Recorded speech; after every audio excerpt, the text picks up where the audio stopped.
Hey everyone, I'm Sarah, and welcome back to Native Speakers.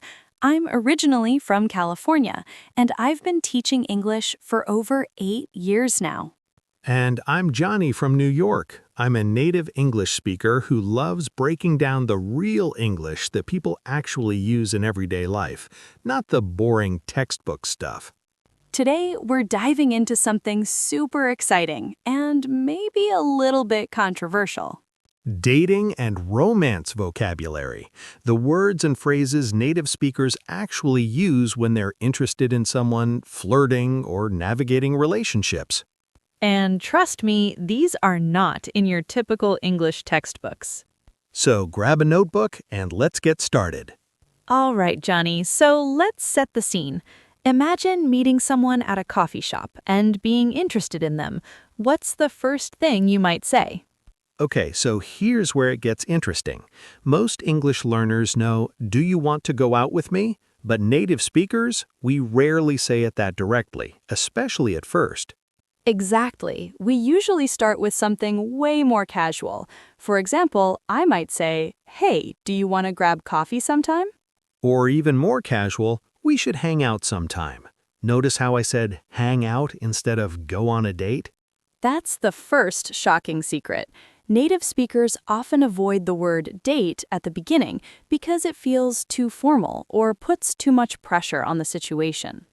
Right, so Sarah, let's do a quick role play. Pretend we just met at a bookstore and I'm interested in you. I'll show everyone how this really works. Okay, sounds good. So, I noticed you're looking at mystery novels. I love that genre too. Have you read anything good lately? Oh yeah, I just finished this amazing thriller. I couldn't put it down. Nice. You know, there's this great little cafe down the street that has a book club. We should check it out sometime. Are you free this weekend? See what he did there? He didn't say, "Do you want to go on a date?" He made it sound super casual and natural.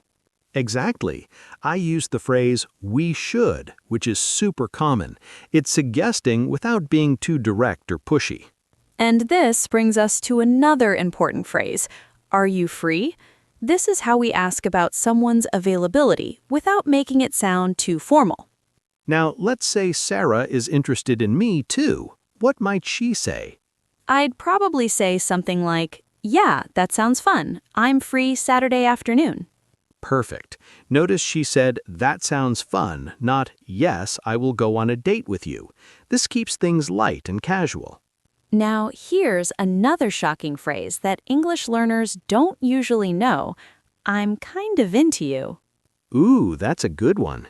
"I'm into you" means I like you romantically or I'm attracted to you. It's super common among native speakers, especially younger people. But Johnny, we also have to teach them about the phrase, "I have a crush on you." Yes, a crush is when you have romantic feelings for someone, usually early on. You might say, "I've had a crush on you for a while now." Let's do another role play. This time, we've been on a few casual hangouts and you want to express your feelings. Show them how it's done. All right. So, Sarah, I've really enjoyed spending time with you these past few weeks. Me too. It's been really nice getting to know you. I have to be honest with you. I'm really into you. I was wondering if you'd want to make this official and actually go on a real date. See how he progressed from casual hangouts to expressing interest? He used, "I'm really into you," which is very natural and common. And I also used the phrase "make this official," which means to formally start a relationship or make something more serious. Now let's talk about some phrases people use when they're not interested. This is super important because you need to understand rejection politely.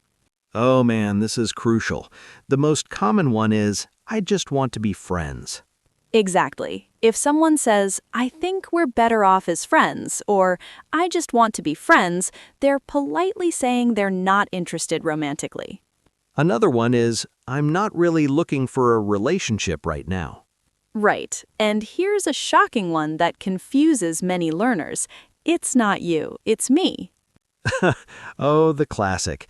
This is actually a cliché phrase people use when breaking up or rejecting someone. It basically means, I don't want to be with you, but I'm trying to be nice about it. It's become so common that it's almost a joke now, but people still use it. Okay, so let's talk about flirting phrases. These are the playful, teasing things people say when they're attracted to someone. Ooh, yes. One of my favorites is, "Are you always this charming?" That's good. I like using, "Is that a line or are you just naturally this smooth?" See, flirting in English often involves playful teasing or giving compliments in a light-hearted way. Here's another one. "You have a great smile." Simple, direct, but sweet. Or, "I love your sense of humor."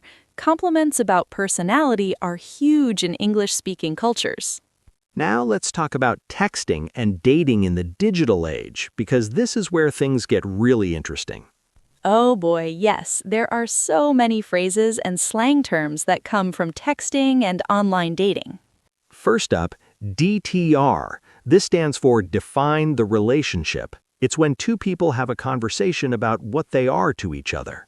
Right. You might say, "I think we need to have the DTR talk," which means you want to clarify whether you're officially boyfriend-girlfriend or just casually dating. Speaking of which, casually dating means seeing someone without being in an exclusive, committed relationship. And that brings us to another important word, exclusive. Yes, being exclusive means you're only dating each other, not seeing other people at the same time. For example, someone might say, "Are we exclusive?" to ask if you're in a committed relationship. Now, here's a phrase that's super common but can be confusing. We're talking. Oh boy, this one trips up so many learners. Johnny, explain this one. So, we're talking doesn't just mean having a conversation. In dating context, it means you're in the early stages of getting to know someone romantically, usually through texting and maybe some casual hangouts. Exactly. So if someone asks, "Are you dating anyone?" you might respond, "Not officially, but I'm talking to someone." It's that in-between stage before you're actually dating. All right, let's talk about some red flag phrases, things you might hear that indicate a problem or someone who's not serious. Oh, good one. First up, "I'm not really good with labels." Yeah, this usually means someone doesn't want to commit or define the relationship. They want the benefits of a relationship without the commitment. Another one is, "I'm just keeping my options open." Red flag. That means they're dating multiple people and not ready to be exclusive with you. And here's a big one, ghosting. Oh, we have to explain this. Ghosting is when someone suddenly stops all communication with you. They disappear like a ghost. No explanation, they just vanish. You might say, "I thought things were going well, but then he totally ghosted me." It's super common nowadays, unfortunately, but it's considered really rude and immature. Now let's talk about positive relationship phrases. Head over heels is a great one. Yes, "I'm head over heels for her" means you're completely, totally in love with someone. Another one, "she's the one." Oh, the one refers to the person you believe you're meant to be with, your perfect match or soulmate. Speaking of which, soulmate is someone who's perfectly suited to you, your ideal partner. And here's a cute one. "We just clicked." Oh yeah, we clicked means you had instant chemistry and got along really well immediately. For example, "When I met him at the party, we just clicked. We talked for hours." Now let's talk about some phrases related to attraction and chemistry. Okay, so chemistry in dating context means that natural electric connection you feel with someone. You might say, "There was definitely chemistry between us." Another one, sparks flew. This means there was an exciting, romantic attraction. Like, when we first kissed, sparks flew. Or you could say someone sweeps you off your feet, which means they really impress you and make you fall for them quickly. Here's a super common phrase, playing hard to get. Right. This is when someone acts uninterested or unavailable to make themselves seem more desirable. You might say, "I think she likes me, but she's playing hard to get." Now, let's talk about pet names. These are affectionate nicknames couples use for each other. Common ones include babe, baby, honey, sweetheart, darling. In American English, babe is super common among younger couples, like, hey babe, do you want to grab dinner tonight? British English speakers often use love or darling, like, you all right, love? And then there are more creative, personal pet names couples come up with for each other. Okay, now let's talk about breaking up phrases because unfortunately these are important too. Ah, yes. The most common one is simply, I think we should break up. Or, I don't think this is working out. We need to talk is actually a scary phrase in relationships because it usually means something serious is about to happen, often a breakup. Yeah, if your partner texts, we need to talk, you know something big is coming. Another phrase, we've grown apart, means that over time you've become different people with different interests and aren't compatible anymore. And it's complicated. People use this when their relationship status is unclear or messy. On Facebook, you'll actually see "it's complicated" as a relationship status option. Now let's talk about some slang terms that are super current and popular, especially among younger native speakers. Okay, so Riz is a new one. It's short for charisma, especially in a dating context. Yeah, you might say, he's got so much riz, meaning he's really good at flirting and attracting people.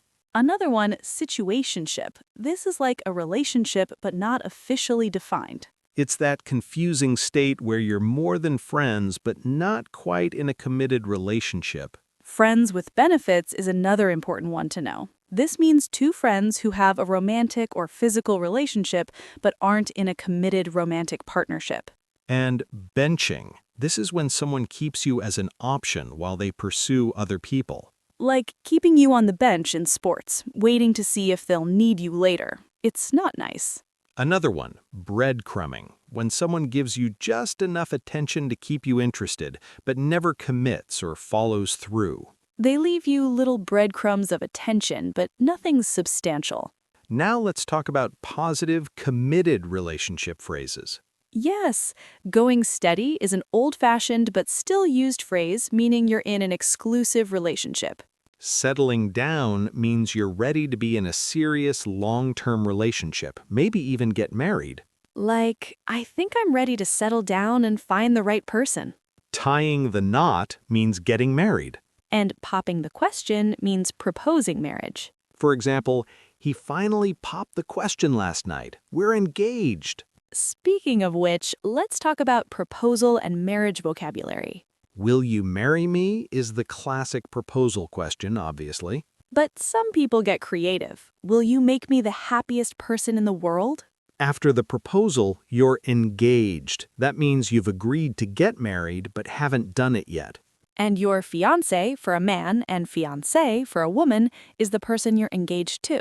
Now let's circle back to some early dating scenarios because there's so much vocabulary we haven't covered yet. Right. So asking someone out is the phrase for inviting someone on a date. You might say, I'm thinking about asking her out. Do you think she'll say yes? And if someone says yes, they accepted, or if they say no, they turned you down or rejected you. Being stood up is when someone doesn't show up for a date you planned. That's so rude. Like, I waited at the restaurant for an hour, but he never showed up. I got stood up. A blind date is when you go on a date with someone you've never met before, usually set up by a friend. And online dating or dating apps are super common now, meeting people through apps like Tinder, Bumble, Hinge. Swiping right comes from these apps. It means you're interested in someone. And matching is when both people swipe right on each other, indicating mutual interest. Let's talk about some more advanced relationship terms. Okay, so long-distance relationship, or LDR, is when you're dating someone who lives far away. On-again, off-again relationship describes a couple who break up and get back together repeatedly. Honeymoon phase is the early, exciting period of a relationship when everything feels perfect. You might say, we're still in the honeymoon phase. Everything is amazing. And relationship goals is a popular phrase meaning a couple or relationship you admire and want to emulate. Like when you see a cute couple photo. Wow, relationship goals. Now let's talk about physical affection vocabulary, but we'll keep it appropriate. Yes, holding hands is pretty universal and self-explanatory. Cuddling or snuggling means holding each other affectionately, usually while sitting or lying down. A peck on the cheek is a quick, light kiss on the cheek. And making out is more passionate kissing. PDA stands for Public Display of Affection, showing affection in public. Some people are comfortable with PDA, others aren't. All right, let's talk about some phrases related to jealousy and trust.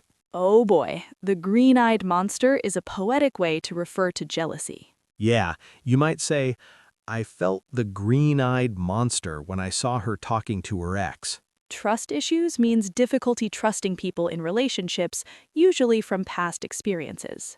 And baggage refers to emotional issues or problems from past relationships that affect current ones. Like, he has a lot of baggage from his last relationship. Now some fun expressions about finding love. There are plenty of fish in the sea means there are many potential partners out there, usually said after a breakup. Love is in the air means romance is happening or there's a romantic atmosphere. Love at first sight is when you fall in love with someone the moment you see them. And opposites attract describes how people with different personalities often fall for each other. Here's an important one, mixed signals. Yes, this is when someone's words and actions don't match, making their intentions unclear. Like, I can't tell if he likes me or not. He's sending mixed signals. Leading someone on is when you give someone romantic hope even though you're not interested. That's really not cool. Like, she's just leading him on. She knows she doesn't want to date him. Let's talk about some old-fashioned or formal dating terms that you might still hear. Courting is an old word for dating with the intention of marriage. Gentleman caller or suitor are old-fashioned terms for a man pursuing a woman romantically. And going steady we mentioned before, but it was really popular in the 1950s. Sweetheart can be both a pet name and a term for a boyfriend or girlfriend. Now some modern slang that's super current. Now, cuffing season is fall and winter when people want to be in a relationship to have someone to cuddle with during the cold months. That's actually a real phenomenon. People couple up in November and break up in spring. Shipping means wanting two people to be in a relationship. Like, I totally ship them. They'd be so cute together. And OTP means one true pairing, your favorite couple, real or fictional. All right, let's talk about some phrases related to dating etiquette and expectations. Going Dutch means each person pays for their own meal or expenses on a date. Picking someone up means going to their home to get them before a date. And walking someone home or walking someone to their door is the polite thing to do after a date. The first move refers to the initial romantic gesture, like the first kiss. You might say, I'm too nervous to make the first move. And if someone says yes, they accepted, or if they say no, they turned you down or rejected you. Okay, we need to talk about some warning phrases, things that might indicate someone's not right for you. Yes, love bombing is when someone overwhelms you with affection early on, which can be manipulative. Hot and cold describes someone's interest and affection fluctuate dramatically. Like, one day he's super into me, the next day he ignores me. He's so hot and cold. Commitment phobe is afraid or avoids commitment.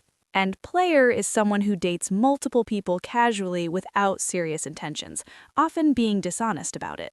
Rebound relationship is when you date someone shortly after a breakup, often before you've emotionally healed. These usually don't last because you're not really ready for something new. Let's end with some really positive, beautiful phrases about love. Oh, yes. Smitten means completely charmed and infatuated with someone. Falling head over heels means falling deeply in love. Better half is a sweet term for your partner, implying they complete you. Match made in heaven describes a perfect couple. Through thick and thin means staying together through good times and bad. And finally, till death do us part is the classic wedding vow phrase about staying together forever. Wow, Johnny, we covered so much vocabulary today. We really did, from asking someone out casually to expressing interest, dealing with rejection, modern dating slang, and everything in between. The most important thing to remember is that native speakers rarely use formal textbook language when it comes to dating and romance. Exactly. We're casual, we're indirect at first, and we use a lot of slang and idiomatic expressions.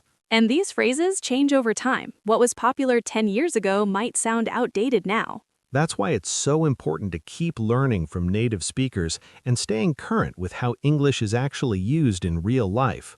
If you found this lesson helpful, make sure to subscribe to Native Speakers. We post new lessons every week. And drop a comment below telling us which phrase surprised you the most, or if there are any other dating phrases you've heard that you want us to explain. Also, don't be afraid to use these phrases. Practice makes perfect, and the more you use natural English, the more confident you'll become. Just remember, be respectful, be honest, and communicate clearly. Those are the real keys to successful dating in any language. Thanks so much for watching, everyone. See you in the next lesson. Bye.